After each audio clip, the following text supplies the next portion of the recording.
start the show, we'd like to thank our sponsors, Beef, the Beefmaster Education Endowment Fund. Thank you for everything you do for the cattle industry, this breed, and us. Thank you for supporting us. SEBA, the Southeastern Beefmaster Breeders Association. Thank you for all you're doing, especially for the Southeast, and look out for their sale every August in convention. Emmons Beefmasters, Mr. Steve and Miss Cindy needs no introduction. Thank you for what you do for the breed, and thank you for supporting us.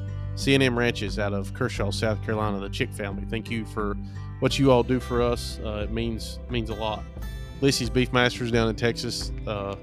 Thank you to them for supporting the show, and look out for their sales, multiple sales a year, plus some frozen genetic sales.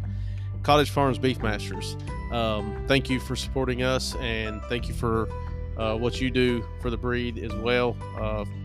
Been in it 50 years, and that's saying something. Sea Shepherd Beefmasters down in Texas, thank you for supporting us. Jones Beefmasters over in Savannah, Tennessee, Mr. Clark Jones, look out for his sale every June. Has great cattle and breeds, just great stuff. Valor Cattle Company out of Georgia, thank you for supporting us, and we couldn't do it without any of you, and we really appreciate it. Welcome to Beefmaster Banner. We're your hosts, Josh Morrison and Jared Strickland. How's it going, Jared? It's going good. We're still praying for rain up here. Oh, we got a sprinkle the other day, so that's a start. Fall started here, I guess yesterday. It's been in the mid 70s, no humidity. I'm loving every minute of it. I know the cows and the calves are loving it. We're still in the middle of calving. Thankfully, we've had rain for them to eat some grass, so hopefully y'all will. Is it hot over there? Yeah, I mean it's been hot, but we're gonna get a taste of fall this weekend. I think they're gonna get us down into the 50s for our lows, so that'll be a good taste of it, just for it to get hot again the next week, but at least give us a good tempting of it. Shoot, yeah. Well, tonight we have Mr. Bruce Robbins, who, as everyone knows, has been on a I'll just call it a health hiatus for a little while. Unfortunately, I know we all miss him at the sales. It's none of it's the same without him there, but we got him talked into coming on tonight, and just want to get on and talk about a few things. How's it going, Bruce? Going great, guys, and I appreciate the opportunity to even be here with you and enjoy talking with you guys on this deal. You know, we've done this before. I really enjoy it. I like hearing about your weather a lot better, though. You know, we did get rain down here in South Texas, but it's been hot, buddy. It's still up in the 90s during the day and high humidity and not real pleasant. But, you know, I like the way you put that, Josh, with hiatus. That's a good term because it wasn't my choice. Absolutely. Absolutely. Things happen and life happens, and everybody understands it. We all hate that health issues arise. Unfortunately, seems to be rampant right now, anymore is what I should say. But we're glad you're doing good. We're so glad you're able to get on here. We've been talking about wanting you back on and getting you on maybe a little more regular, because you can reach so many different subjects and have so much experience. So we really appreciate it. Before we get into it, though, I know we had talked about a little bit before the show. For I'm going to say probably most folks that don't know or maybe not spoke to you since all this happened, would you give a little health update and tell us how you're doing?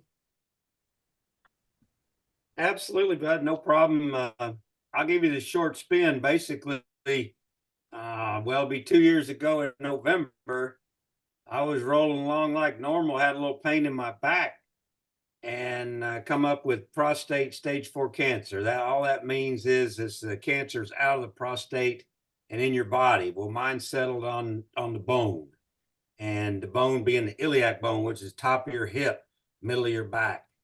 And good Lord took care of me. I only had one spot.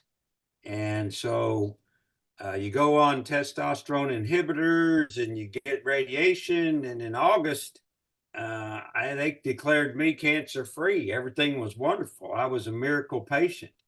And I was tickled to death because all of that year, you know, I continued to work, go to sales, do my thing. But then in November, the wheels kind of came off. We had 2 new spots. Nobody expected it to happen, but it did. And so we had to do re-radiation, had to do a lot more soul searching about, you know, I was Bruce the Invincible, you know, I was going to do my job because I knew I could. And the oncologist did not like me doing my job and going and doing. And so I had to kind of compromise with myself and the family. And in March of this year, you know, I said, okay, look, I got to stop. I can't go. I can't be on the road. I can't travel. My immune system is so beat up, and I'm a dumb country boy, but testosterone is such a building block in a man. Mm. And I've had 0 now for about 19, 20 months. And because they take it all away. That's what feeds prostate cancer.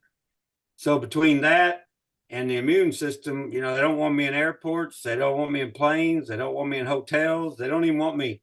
They actually don't want me leaving the state of Texas, but I kind of think that's a Texas thing.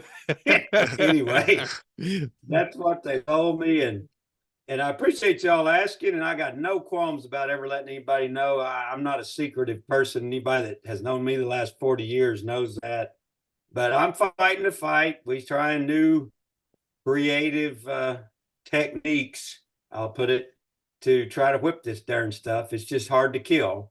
And that's where I'm at. I'm still trying to kill it and using, like I told you guys before we start, using some new stuff.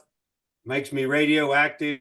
We've been praying for you, and we'll keep praying for you, and hope you get a full recovery as soon as possible. Well, buddy, I wish I could show y'all. I love it and I hate it. I love it because I got a wall over here that's probably got 100 cards on it from all the people across this breed and all the different denominations praying for me. And I'm a big believer in prayer, and I'm a big believer in God. So I'm not worried. It's just taking a lot longer than I wanted it to, but that's the reason no one's seen me anywhere. I'm still working through the phones, through the sales, as you all have seen, you know, internet, all of that. But that's my new deal I'm having to get used to this year. And they keep giving you, I can imagine. They keep giving you a hard time because they keep saying that you're buying cows in your pajamas. I know. Well, I'll tell you the backstory there. There was one of them first times they called me before the sale to ask me something, and I had my shirt on and my hat on. You know, I was sitting here because I didn't know if they was going to put me on the screen or what they was going to do. And they said, no, we just want to talk to you.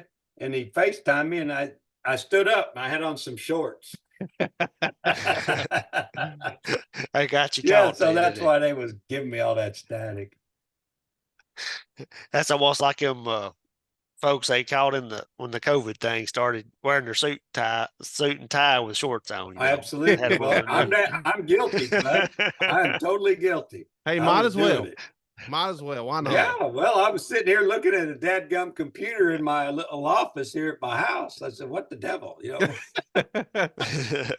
No, we're really glad you're doing good, and you know, you talk about the cards. And we'll get into the show after this, but you talk about the cards. It just, you know, we talk about how good the Beefmaster people are.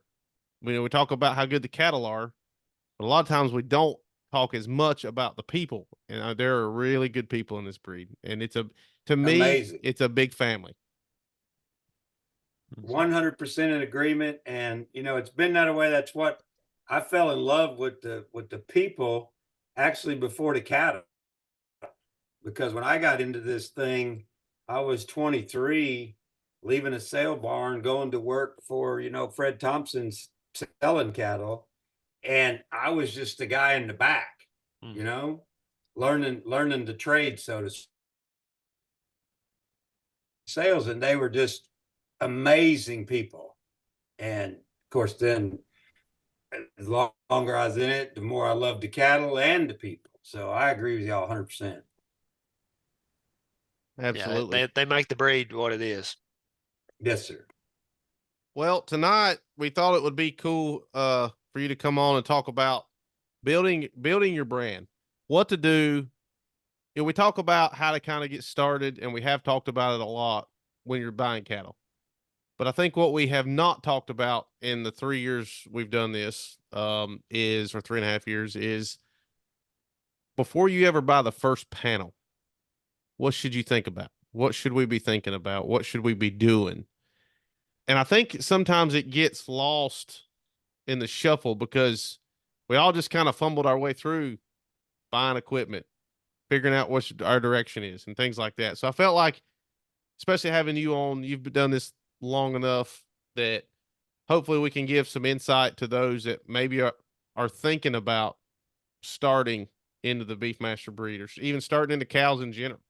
And that's kind of where we want to go tonight. So maybe just, Bruce, if you'll start it off, maybe just give us some tips before they ever buy their first panel.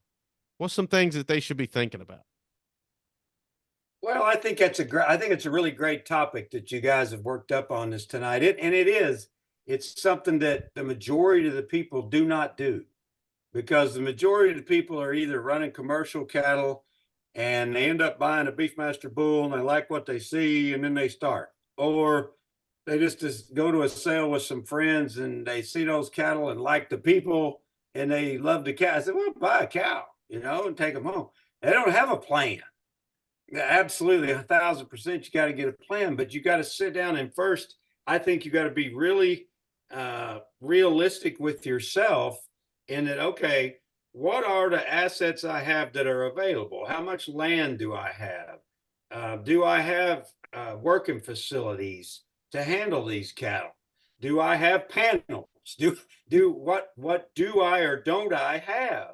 And in all my years of this, I've been in every scenario you can imagine, good and bad, that people have just stumbled off into it, and they don't even have a decent head shoot, trying to catch cattle in a straight alley, just craziness.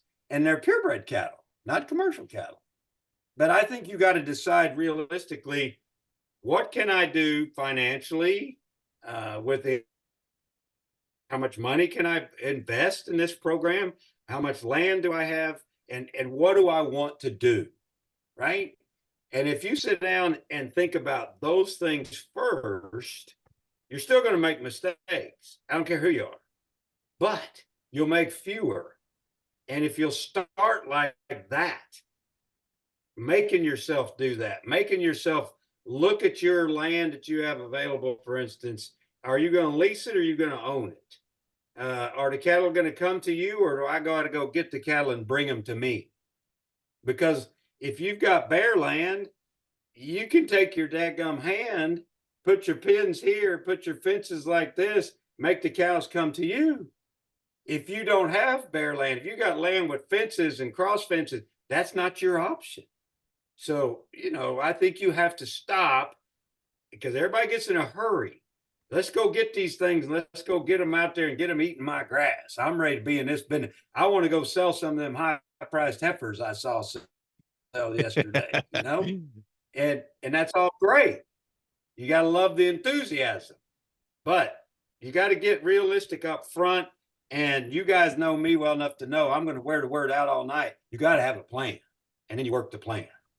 Yeah, I kind of like that you mentioned, talk about your facilities and things like that. You're talking about selling high price animals and all that. There's a lot of marketing that goes on in the squeeze chute, as far as you're getting them ready for a sale or AI or anything like that. And if you don't have that, it makes that a challenge. So I think, you're right on the money with that. Well, the thing that can happen to you also, Jared, is you can take a potentially wonderful outcome. You've got a great little animal. You've got a great product that you're talking about, just like you're saying, you're going to get it ready and take it to sell it. And you put it in a wore out, overused, neglected chute. And all of a sudden you injure it, or you don't get it clipped a little just right, or you get a big scratch down their side, or you get a hurt foot or a bruised shoulder. Well, you could have just cost yourself not hundreds of dollars, but thousands of dollars. So that's why facilities are very important, and facilities that are not only good for the cattle, but good for the people. You know, I've seen wonderful ranches that had the worst facilities I've ever seen because they didn't stop and think, do I need a swing? Do I need a catch trap before they go in the alley to go up to shoot? Do I need a gate to squeeze them up to go up that alley? You know, little things. And then you see wonderful. So you have to do your due diligence on facilities. And I'm not going to sit here and pick one facility or one type over another, because a lot of that is budget also. But use some common sense. There's lots of material out there on all kinds of facilities, but you just need something that's safe for you and your animals. And I would probably go as far And I as to think that's say, go ahead, Jared. I was just say, kind of like kind of harping on it again. That's almost as important, or maybe even more important, before you buy the animals, because you may blow the budget on the animals if you haven't made that plan, and then now you're stuck without facilities or something like that to help market the animals to get that investment back. And I think you're 100% right, buddy. Absolutely. I think it's important too to also, I would probably go as far as to say, get your facilities ready. Then let's go look at cows. Let's buy your equipment. Let's buy your chute. Let's buy your sweep. Let's build a barn if you want a barn. Let's do all that. And then let's go look at cows. That's kind of the way that I would look at it. I agree with you, buddy. And that's why I say that back to the beginning there. I said, you got to decide what's realistic for you. You got to decide what's at your hands. What do you have assets? What are the assets you have? Do you have land that's already improved and a great set of pens? Well, let's go. We're ready. We're ready to go to the sale. We're ready to go look at cows. Time to call Bruce and let's find some cows. That's right. You give me a call, we'll get it figured out, by gosh. That's right. But if you don't have that, okay, well, let's figure out some improved pasture. Let's at least have some decent grassland for them to graze on. Let's figure out a way to get them to these pens and that working pens that are for working, that aren't going to hurt you or them. And I'm 100% with you. Get that stuff established, because once you've spent that, now you're not trying to buy cattle and spend that, which a lot of people end up in that position. They'll have a set of pens, which I've helped build pens with my in-laws. That's wonderful, but they're square and they work, right? But when you do that, you don't want to be dragging in a potential $5, $8, $10, $12,000 animal into that scenario. No. You really shouldn't even be dragging in a commercial cow now at $1,500. But that happens. But I think it's really important that you take time to look. What do I have to work with? How am I going to work with it? Because the better grass farmer you are, the better cattleman you're going to be.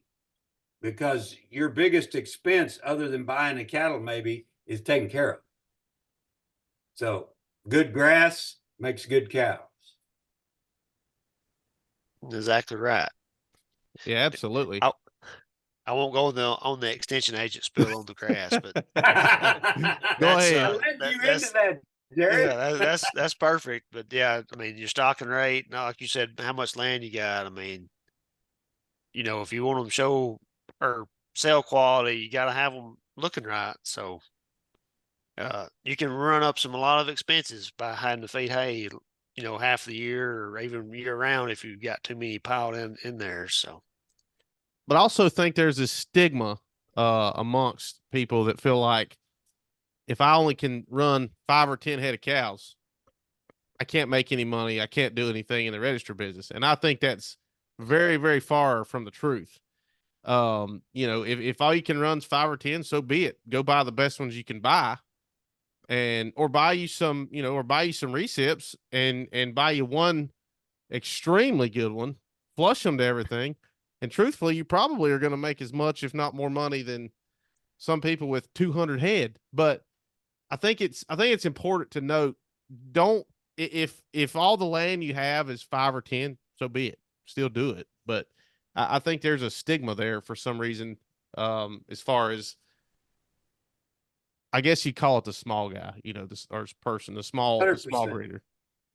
always been around. It's been around since I got in this breed, in this business back in the 80s. But I can give you a prime example. There was a handicapped man named Jim Duncan. Duncan's 4D over here in Central Texas. He had about 60 acres and he could run him about 25 cows. And when I met him, you know, he was in the exact dilemma you're talking about. He said, I don't know if I need to try to do this thing or not. And I said, well, the good news is I can dang sure help you figure out how to do this and make it work. The bad news is the cattle you got, we got to start over. So, but we took that and we took a little slogan of small farm, big performance. And Jim Duncan made a name like nobody's business doing just exactly about. We didn't run very many cattle. He never had over 20, 25 cows on that place, but he had sure enough good ones. And he worked hard. We did the AI work. We did a little embryo work when he was comfortable doing it. But that place was the epitome of what you're talking about. And there's others. Roadhouse Ranch that has a great name in the industry right now. They're out there in Goldthwaite, Texas, West Texas. They can't run over about 20 cows. That's all they have. Everybody thinks they run a bunch of cows, do a bunch of embryo. No, they do AI, they own a bull, and they own their cow. That's it.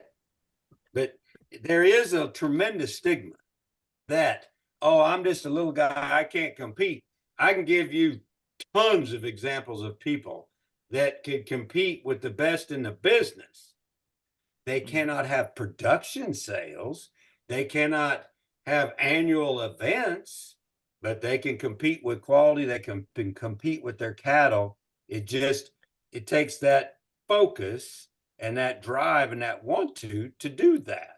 It's much easier just to say, I can't do that. I'm just going to run me 8 or 10 commercial cows and find me a bull and sell the calves, right? That's easy. Anybody can do that anywhere.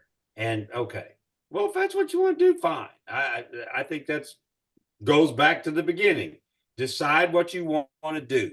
Decide what your goals are. Decide, do I want to be in this business?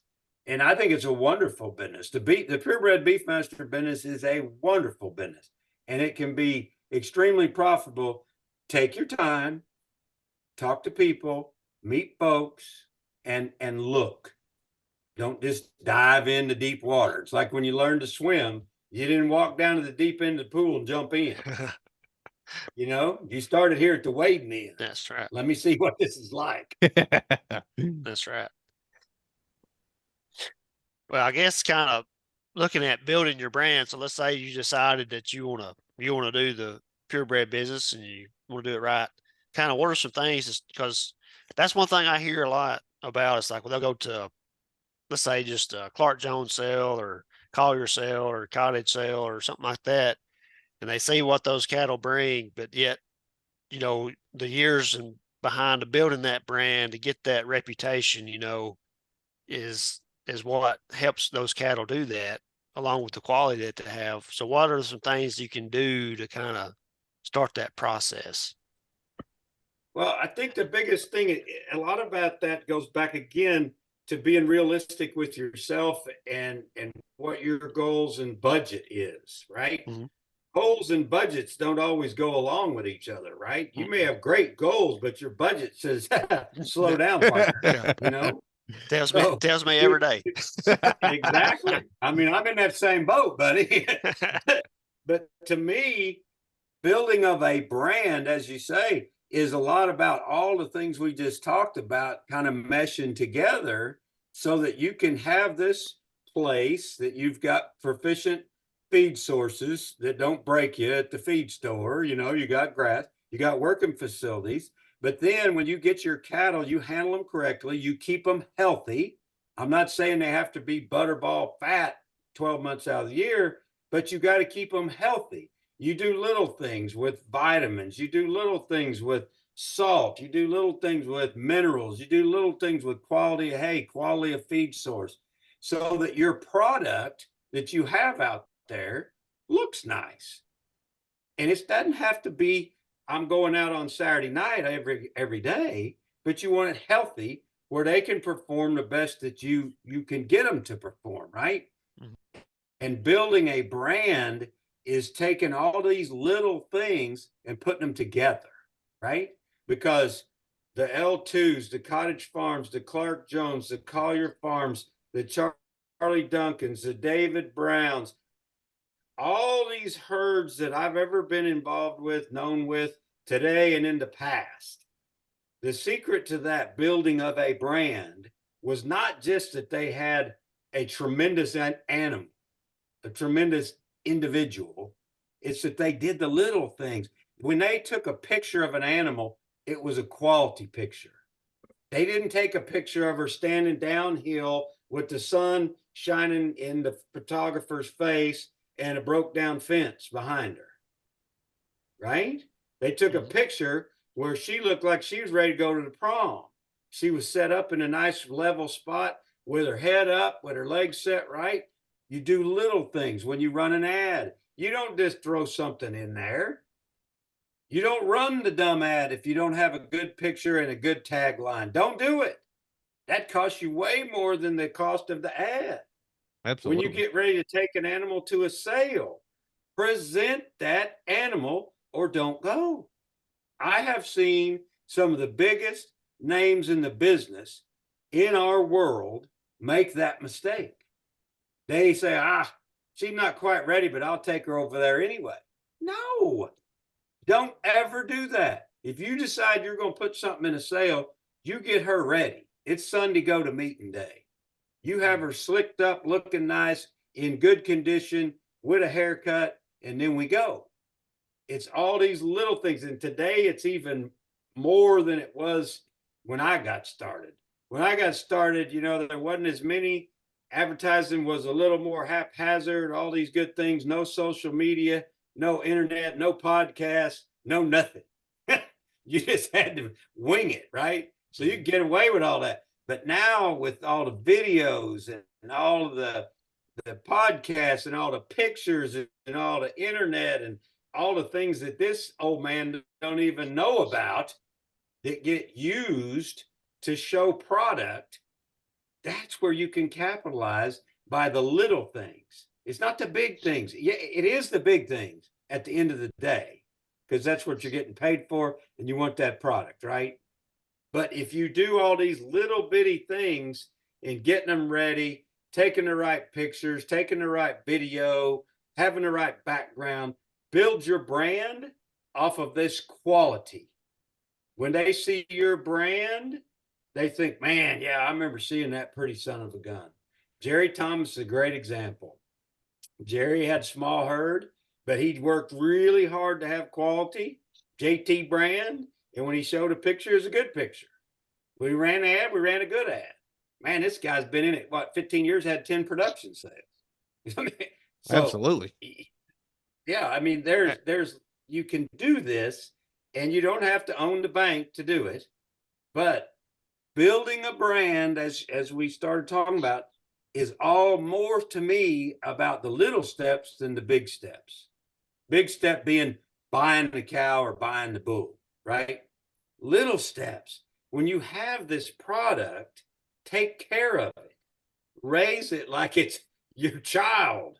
Make sure it's happy. Make sure it's healthy. And when you get ready to show it off, you don't take your kids out with a torn up shirt and their hair all in a mess and thin. You have them dressed. Well, the same thing with your dad burned cow. And people do that over and over and over again. You'll see it when you go to a sale. When you take cattle to a sale, you take care of the pen you put your animal in. Keep it dressed up nice. Put some hay in there. Keep clean water. If she pees or poops in the water, yeah, that's a pain in the butt. But get in there, drag it out, and start over. And it's the little things like that you'd be amazed how much difference that makes. I can tell you a quick story about L2 Ranch. Back in the 80s, they had not participated in any bull sales with their product. They had great bulls. I had just met him, getting to know him, working with him. And Fred and I sit down. I said, Fred, we need to take 5 bulls to Live Oak and 5 bulls to Sulphur Springs. Those were 2 big bull sales back in the 80s. He said, I don't want to do that. Don't need to do that. I can sell them off farm. I said, nobody knows you have them. Nobody knows how good they are. This is L2 Ranch. We took 5 to Live Oak. We took 5 to Sulphur Springs. When they showed up, they were fat. They were slick. They kept their pins straight. They had their signs up nice. They had their banners behind. They didn't put the banner on the front panel. That's real convenient. They put the banner on the back panel so people can see the dad burn animal. Their bulls blew up. They went from being unknown to being widely known overnight in 2 years. It was crazy. But that's my point, is so many people that have so much potential, they refuse to do those little things that make a big impact. When people are at a sale, walking down them alleys and talking and looking, if you go buy a pen and there's a heifer standing there that's got 3-inch horns on her and long hair and her pin's all nasty, you don't even slow down. You don't even give her a second look. Now, that may be the one you should buy, because you could dehorn her, you could feed her, you could clip her, and she's a whole new beast. But my point is, building a brand, you just killed yourself with building your brand. Mm-hmm. When you take a problem like that and put it out in front of everybody. Yeah, I've always heard from everybody, that's something that we've tried to pride ourselves in too, is presentation is everything. When you bring them to the public, like you're saying, you've done all this work, but you're at the very end of selling that product.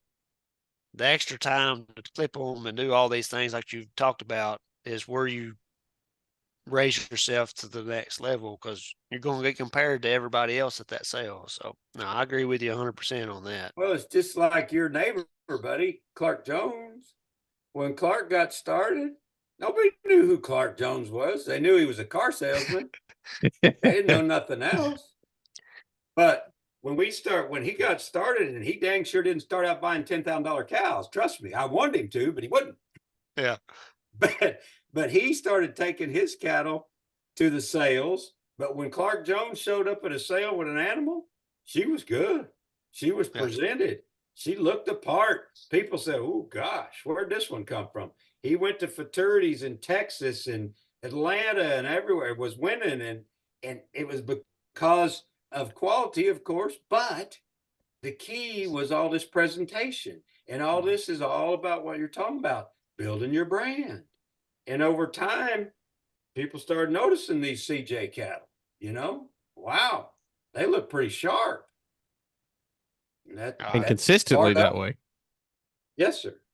And, that's another thing that I think maybe people don't realize, especially newer people, is they look at this and they think, well, I could do that. And you can.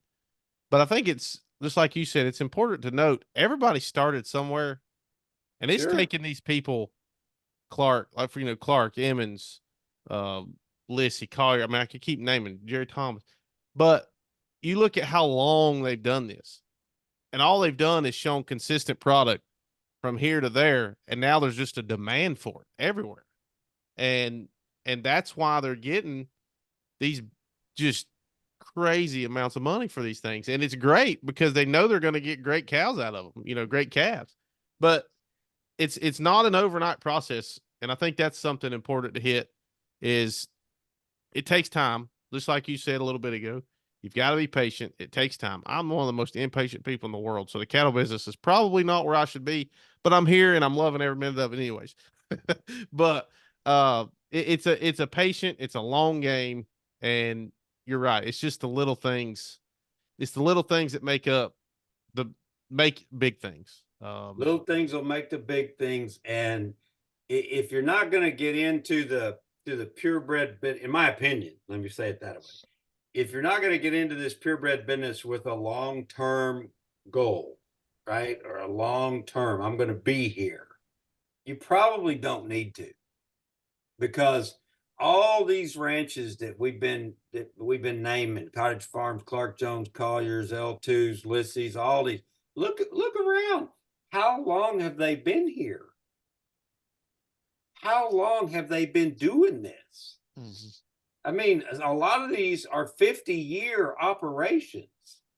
Some of them are 30, some of them are 20, some of them are 40, but several of them are 50. But they are multi-generational.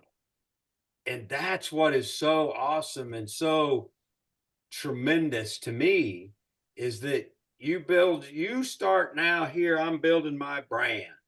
I'm building this herd, and all of a sudden it becomes a multi-generational program. And it don't have to be huge. It can be small and still be multi-generational, right? Oh And yeah. you can still be extremely successful doing it. But I think that's the key is you've got to be patient. And I'm just right there with you, Josh. Man, like I said, I got in this when I was 23 years old. I was ready to rip the world apart and start over. Let's go, you know? And then I went to BBU at 30 and I said, these dummies don't know what I know. I'm finna straighten this deal out. And that was that was a real learning experience for a 30-year-old to be where I was in the BBU politics and everything of the association and the authority they had given a dumb 30-year-old, you know? So but my point being, if you go in it for the long run and you stay hooked with the little things, your success potential is quadrupled by infinity. I mean, it's just amazing. And there's so many people that are out there that can prove that point. You know, Absolutely. they've done it. Well, and it And goes back to, go no, ahead. go ahead. I was just going to say, it goes back to earlier when he was talking about with the story about L2 going places. You've got to go. And that was one of the last things we were going to talk about tonight is networking. Networking can be a plethora of things, but essentially networking, in my opinion, is going to sales, going to BBU meetings, getting involved in committees, getting involved in your satellites, and stay active all the time, because the more people see you, the more people recognize you. When you start bringing those cattle, they're going to remember your face. All right, now I've got a face with some cows or some heifers or some bulls, so I can relate the two together.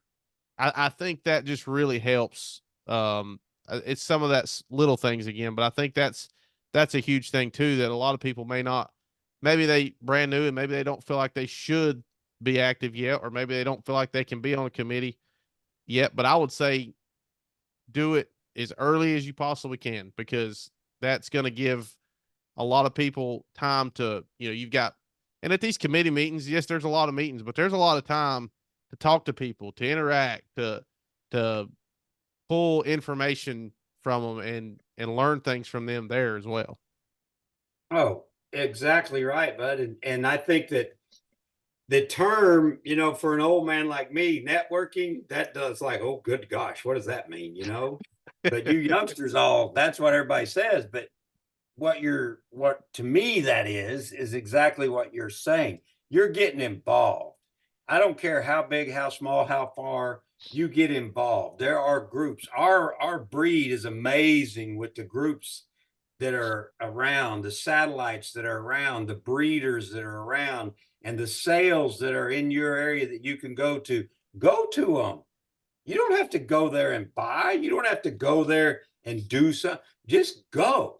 Just go and meet people and talk to people and listen to what they say, and listen to some of these folks that's been around a long time. And you can learn a lot, and you can get overwhelmed a little, but that's part of it. Go to it, talk to them, get involved, get your face out, like you say, to where people, I remember I talked to you over at the Clark and Cottage Farm sale, or I talked to you out there in Texas at Collier's or L2's or Lissy's, whatever. But you do that just like we started, build this brand. You're the brand. The only thing I'll say that I thought about after y'all told me this, brand, the word brand, and the brand that you stamp on that animal, that's unbelievably important. You know, I've been around some of these people that they make a collage brand that I have absolutely no frapping idea what that is or what it means. Most of the time it comes out as a big old blotch, right? And then you got like CJ or CF or L2 or Emmons E. Look at those brands. Did they just slap them on there? Did they just run them down that chute? Oh, that cow's down. Well, this looks pretty good. I'm going to stick it right here. They didn't do that.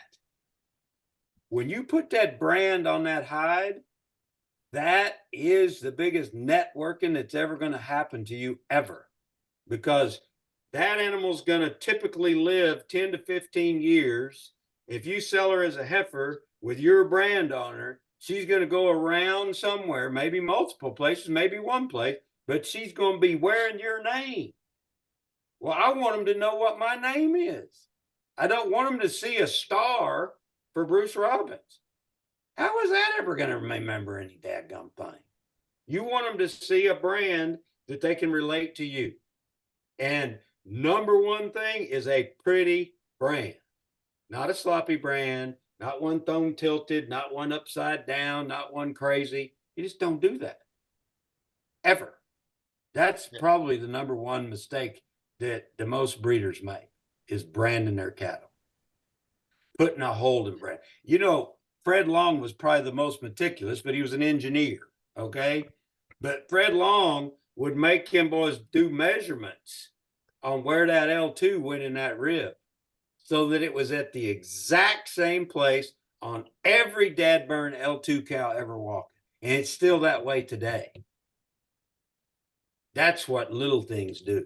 Yeah, that's interesting to hear that. And I've thought that a lot. I mean, even for our near folks, if you sit down and start thinking about a brand, just kind of like what Bruce is saying about what's it going to look like on the animal, be thinking about that, because a lot of stuff on that animal, when especially if you use a hot iron, will make a blotch because there's so much heat if you've got too much going on.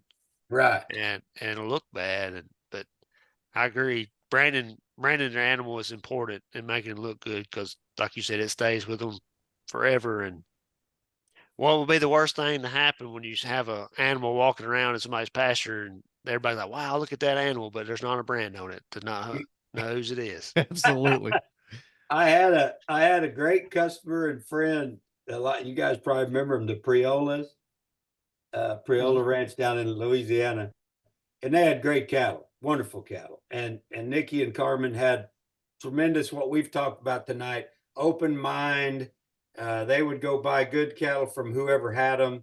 We had a nice small 100-acre ranch, but we divided up. We took care of the cattle, la-di-da, did everything right.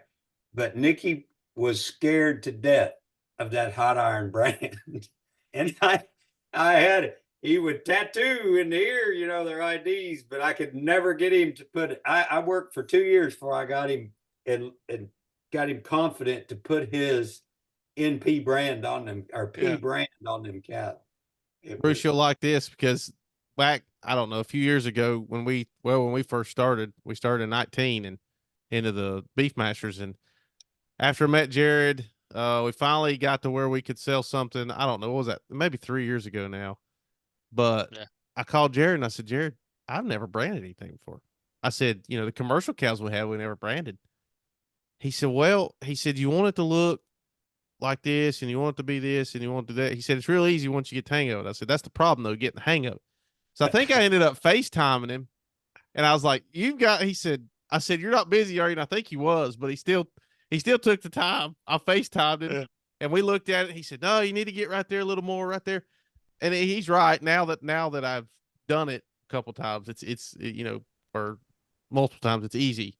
But, you know, getting that look the first time, though, it makes you nervous, and it does me still, because I always want to make sure I line that thing up right to make sure it's not crooked.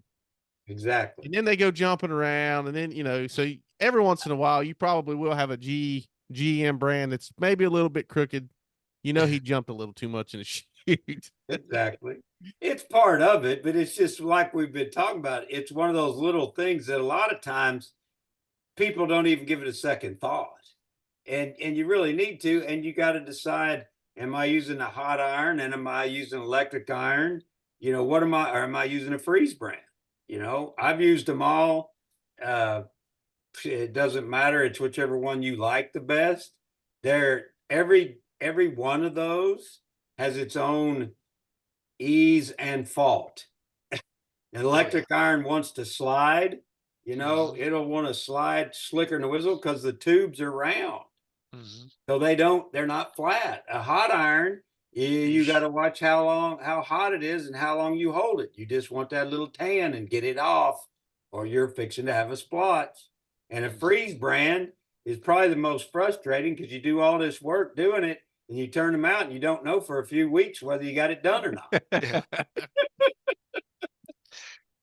When I was at Oklahoma State, we actually had to do a test on freeze branding because they had Angus cattle. And we had to brand these stupid calves. We did one group where we held the iron 30 seconds and one where we held it 45 and one where we held it a minute, all this. And you do all this daggum work, turn them all out there, and I don't know if we did anything. Yeah, just looking at them. Oh, man. That's good. But those freeze brands to me are a beautiful brand, but you need a solid hide to put that freeze brand on. Oh, yeah. Because when it grows back white, it's growing back white. So. Absolutely. But no, I mean, you're right. It's everything that it's combined. It's all the little things. And that's what makes the big things. It's at the end of the day, all your little things that we talked about tonight. And I'm sure we didn't hit everything. We can't ever hit everything, but it's like you said, the little things, and there's big things, but the little things are what turn into the big things. Yeah, and I would encourage everyone to do exactly what you said. Don't be afraid to talk to a Bruce Robbins, to talk to a Clark Jones, to talk to a ranch manager of one of the big farms, to talk to anybody. Just talk to them. Introduce yourself. Don't be afraid. No, everybody in this breed will have an opinion. It's just like when you go out somewhere else, you got some opinions. You're going to say that son of a gun's crazy. And you're going to have opinions that you say, I agree 100% with that fella. But get out there and just listen. And then you try to take what you believe and what you like and don't like and use it. But they will all compound, and you can learn so much from these guys that's been doing it a long time. I used to always tell, I know I've told both of you, go to the big fancy sale. Go to that sale if at all possible. Oh, I can't buy nothing there. I don't care. Go to that sale. If you buy something 9 times out of 10, you're going to get more bang for the dollar spent, but you're going to meet people. You're going to get education. You couldn't pay to get that kind of education. Yeah, you can't put a dollar figure on that education either. No, absolutely. I mean, there's times that, just like you said, you've told us to go to those, and I'll go to them, and you may get something bought, you may not. But I think what helps too is when you go to these big sales, these, what we're calling these big fancy sales, these Clarks and Emmons and things like that, people recognize that you're there. Those breeders, even whether you buy something, whether you even raise your hand to bid on it, they know that you were there. And they appreciate it, and they're going to, in turn, support you. It may not be right away, but you're going to have something sooner or later, especially if you bought something from them. They'll support you because you've supported them. And I think that's a lot of give and take too, is learning, hey, I just need to go to these places. I need to go to committee meetings. I need to go to these sales. I need to go to these satellites, and just be in front of people. Oh, 100%. And of course, you guys know, both of y'all know me. I'm biased because of where I live, in the sales and in the consulting and in that world. And you just find people in your area, like Josh over there. It's hard to find people in your area. You got Neil Hyatt over there. You got the chicks over there. You got yourself. It's harder. You get up in Tennessee. There's a nice little cluster right there in Western Tennessee. Bailey and Thomas and Cottage Farm and Clark. There's a big cluster. You go to Texas, there's clusters. But I don't care where you live or where you are, whatever allows you to go to those kind of places, you go for that very reason. And that will help you build your brand as well as anything that we've discussed tonight. Yeah, I agree. Well, I know one thing. If folks listen to this can't get nothing out of this one, I don't know what to tell them. We might as well quit. We might I as well think you're quit. right, Jared. Yeah. Well, I thought this would be a really good episode. We went long, but we talked about important stuff all the way through, and I'm good with that. But it's just, it's something that we have not talked about yet, and I thought it was something that would be really important and really beneficial for folks. And maybe it's people that have been in this thing a couple of years, and they go, I didn't really think about that. I'm going to change the way I'm doing some things. You can always change. It's easier to start, the way you want to, but a lot of times you think it's the right way and it may not be. So, I hope it's beneficial for everyone, because I think it's beneficial for me, absolutely beneficial for me. And, it's funny. I always take something out of about every episode we do. I don't ever go back and listen to them because I don't like hearing myself on the radio, but I always take something out of every episode, and it's pretty neat that, you're always learning. And I think, you're always going to learn. I don't care if you've been in this thing 50 years, you're going to learn something new all the time. Mm-hmm. Well, And, the day I used to tell people, I still tell people this, haven't lately because I'm on hiatus, but you've heard me say it. The day that you are around this cattle business and this cattle industry, and you say, I figured it all out. I know everything. There's no more for me to learn. It's your time to have a dispersal, because you've done got too full of yourself. That's a good way of putting it. Absolutely. Absolutely. Well, Bruce, we really appreciate you coming on tonight, taking time out of your night and doing it, with everything going on. It means a lot to us that you're willing to come on here and do this with us, because Most definitely. you're just a plethora of information, and we appreciate it. Well, guys, I'll be glad to do it anytime. I enjoy both of you, love both of you, and I appreciate your thoughts and prayers. And anytime you want me, you just call. I've told y'all that before. Yeah. We'll do it. We'll do it. Right. We're going to use you more often, but that's right. Man, we love you. We're praying for you, and everybody in this breed's praying for you. So you focus on getting better, and we can't wait to see you sometime soon. Me too, buddy. Thank y'all. Appreciate it, Bruce. We'll see everybody on the next episode. See you. Well, we want to thank everybody for listening to the Beefmaster Banner podcast. Please know that we are on Apple Podcast, Spotify, and we are on YouTube. Just search Beefmaster Banner. Please like, share, comment, and subscribe. We love hearing from you, and we'll see you on the next episode. Thank you.